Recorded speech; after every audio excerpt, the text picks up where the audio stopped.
Get ready because the news cycle is moving at lightning speed, and we've got the absolute must-know updates you can't afford to miss. This is Microsoft Sphere, your ultimate source for what's happening now. We're diving deep into a situation that took an unexpected turn at Microsoft HQ, exploring the powerful statements made and uncovering the details behind a significant corporate event.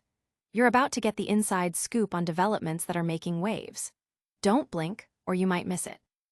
Stick with us because the information you need is coming right up. We're also looking at the broader implications and how these stories are shaping conversations. Make sure you're subscribed and the notification bell is on so you never miss a beat. We're diving deep into a situation that took an unexpected turn at Microsoft HQ, exploring the powerful statements made and uncovering the details behind a significant corporate event. Plus, we're looking at the broader implications and how these stories are shaping conversations. You're about to get the inside scoop on developments that are making waves. Don't blink, or you might miss it. Stick with us, because the information you need is coming right up. Make sure you're subscribed and the notification bell is on so you never miss a beat. A corporate headquarters under siege. This story is making headlines as protesters took direct action at Microsoft's core operations. In a dramatic turn of events, Microsoft's headquarters in Redmond became the scene of a significant protest, leading to the arrest of 7 individuals. The demonstration saw activists breach the company's executive offices, specifically targeting the space occupied by Microsoft President Brad Smith. This incident is part of a larger ongoing movement by groups like No Azure for Apartheid, which is protesting Microsoft's technology contracts with the Israeli government and military amidst the ongoing conflict in the Middle East. The protesters' demands center on Microsoft cutting ties with Israel, citing concerns over human rights and alleged complicity in actions in Gaza. The group has employed various tactics, including live-streaming their actions on platforms like Twitch, to draw attention to their cause. President Brad Smith addressed the situation in a media briefing, stating that while the company values feedback and freedom of expression, the actions taken by the protesters were unacceptable. He highlighted that 7 people were arrested, including 2 current Microsoft employees and 1 former Google employee, for unlawfully occupying an executive office. Smith emphasized that the company is investigating the use of its Azure cloud platform in Israel, acknowledging that some allegations warrant scrutiny, even as Microsoft disputes certain findings. He also noted that the protesters had planted listening devices, which he deemed inappropriate. The Redmond Police Department confirmed the arrests for trespassing after the individuals refused to leave the premises. This event follows a pattern of escalating protests, including a prior incident where 18 protesters were arrested for pouring paint on a Microsoft sign and blocking a pedestrian bridge, also related to the company's dealings with Israel. The situation underscores the growing pressure on major tech companies to align their business practices with ethical and human rights considerations, especially in the context of international conflicts. The company is reportedly reviewing its security protocols in light of the breach.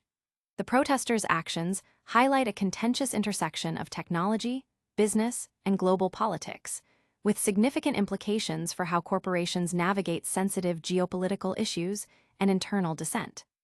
The live-streamed nature of the protest amplified its reach, bringing the demands directly to a wider audience and increasing the pressure on Microsoft's leadership to respond decisively.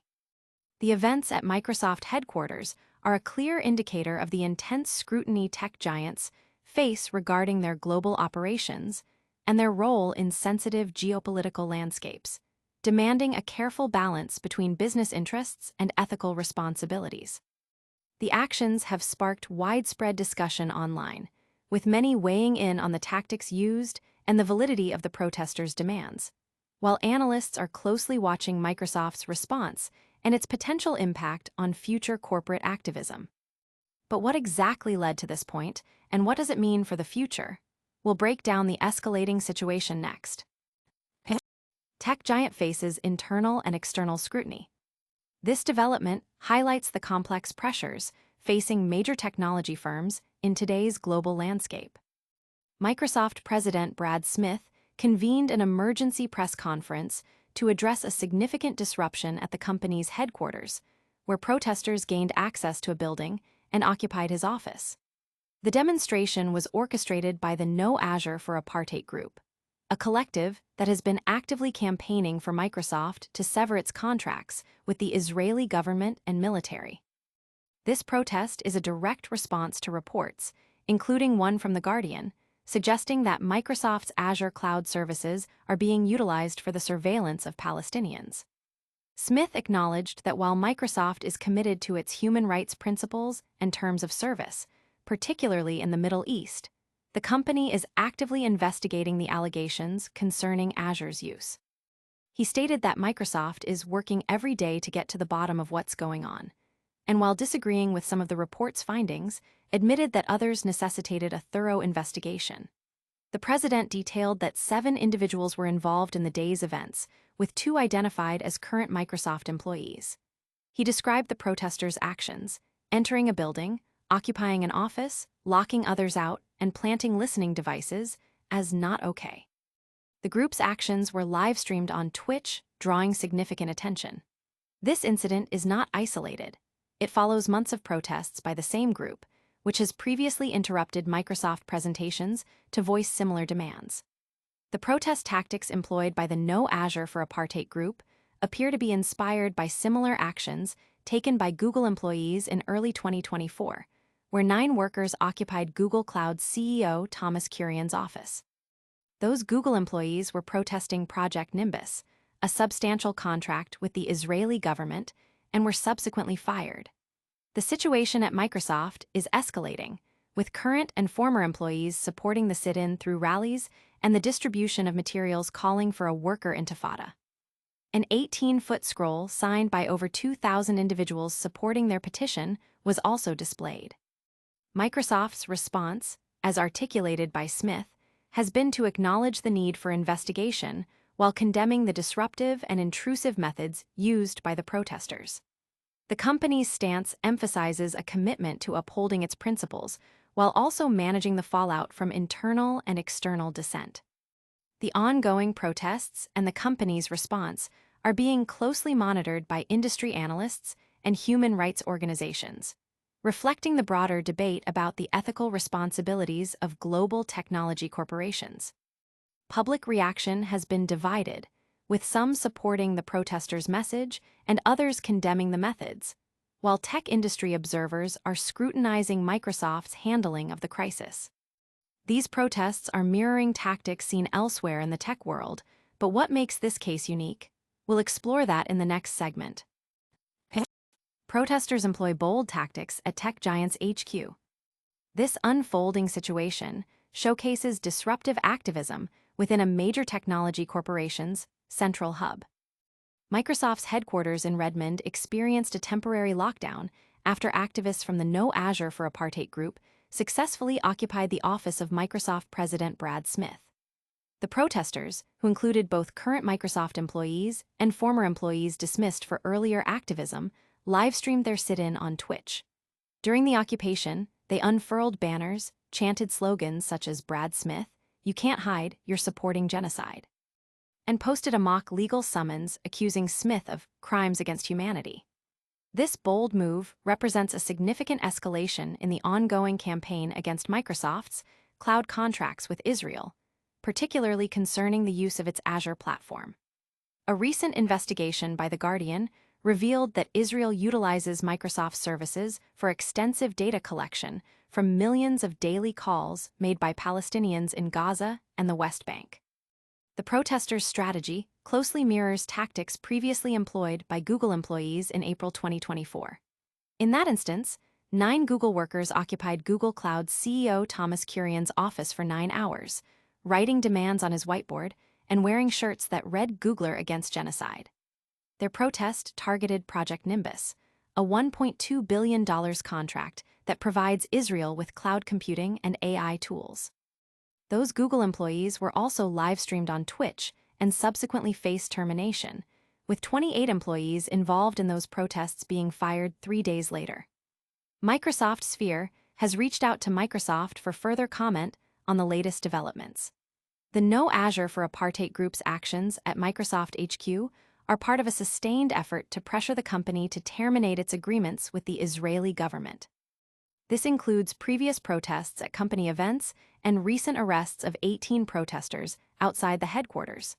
The group's demands are rooted in opposition to what they describe as Microsoft's complicity in a genocidal machine. The occupation of Smith's office signifies a direct confrontation, aiming to disrupt operations and force a response from the highest levels of the company. The use of live streaming and social media by the protesters serves to amplify their message and mobilize support, creating a public relations challenge for Microsoft. The comparison to the Google protests highlights a growing trend of sophisticated and coordinated activism within the tech industry, where employees and external groups leverage corporate platforms to voice political and ethical concerns. The situation raises critical questions about corporate accountability, freedom of expression within workplaces, and the ethical implications of technology used in geopolitical conflicts. Industry analysts are closely observing Microsoft's response, with many noting the increasing boldness of tech worker activism and its potential impact on corporate policies. This isn't the first time Microsoft has faced such intense scrutiny over its international dealings. What's different this time? Escalating tensions. Protests intensify over Microsoft's Israel dealings. This situation marks a significant escalation in opposition to a major tech company's international business practices. In a move that has intensified opposition to its dealings with the Israeli military, protesters occupied the office of Microsoft President Brad Smith, leading to a lockdown of Microsoft's Building 34. This action comes less than a week after 18 protesters associated with the activist group No Azure for Apartheid were arrested during demonstrations concerning Microsoft's business relationships with Israel. The protesters managed to record and post at least 2 videos from inside Building 34 to Twitch, though these were reportedly deleted shortly after. The group claims that prior to the sit-in, they deployed noisemakers attached to balloons and posted notices serving a mock People's Court summons on Bradford Lee Smith, charging him with crimes against humanity. 2 banners were prominently displayed within Building 34, one renaming the space to the My Ubaid building, and another reiterating the group's core demands to No Azure for Apartheid. The protest is being supported by current and former Microsoft workers who are holding a rally outside the building. During this rally, copies of a document titled, "We Will Not Be Cogs in the Israeli Genocidal Machine," a call for a worker intifada, were distributed. Additionally, an 18-foot scroll featuring the signatures of over 2,000 individuals who have signed the No Azure for Apartheid online petition was presented. The occupation of Smith's office is viewed as a substantial escalation compared to earlier protests, which began earlier this year with individual employees disrupting Microsoft's 50th anniversary event and Build conference. The group previously set up an encampment in Microsoft's East Campus Plaza, which was dispersed by police, only for them to return the following day, resulting in the aforementioned arrests of 18 protesters. Despite Microsoft's historical refusal to directly engage with the protesters, the sustained pressure appears to be having an impact, with growing calls for the company to cease its work with the Israeli government. This pressure extends to Microsoft shareholders, some of whom have formally requested a report on the company's human rights due diligence concerning allegations of complicity in war crimes in Gaza. Even employees at Microsoft-owned studio Arkin Lion have voiced their opposition, urging the company to stop its support for the Israeli government. The BDS, boycott, divest, sanctions, movement has also initiated a boycott of Microsoft products over these dealings. A recent report by The Guardian has alleged that Israel is using Microsoft's cloud services for mass surveillance of Palestinians, a claim Microsoft is investigating. The company has stated it is pursuing a thorough and independent review of new allegations. Microsoft Sphere has reached out for comment and will provide updates as they become available. These events have galvanized a significant portion of the public and employee base, leading to widespread calls for corporate accountability and ethical practices in the tech sector. This intense focus on corporate responsibility is a growing trend, What's next for Microsoft and the activists? And that's a wrap on today's critical updates. We saw protesters occupy Microsoft HQ, leading to arrests and a lockdown. Microsoft President Brad Smith addressed the situation, emphasizing the company's investigation into its Azure platform's use and condemning the protesters' methods. Activists continue their campaign against Microsoft's dealings with Israel, employing tactics similar to those seen at Google. The situation highlights escalating tensions and calls for corporate accountability. Don't miss out on future developments. Like, subscribe, hit that notification bell, and join the conversation in the comments. Follow us on all social platforms for more breaking news.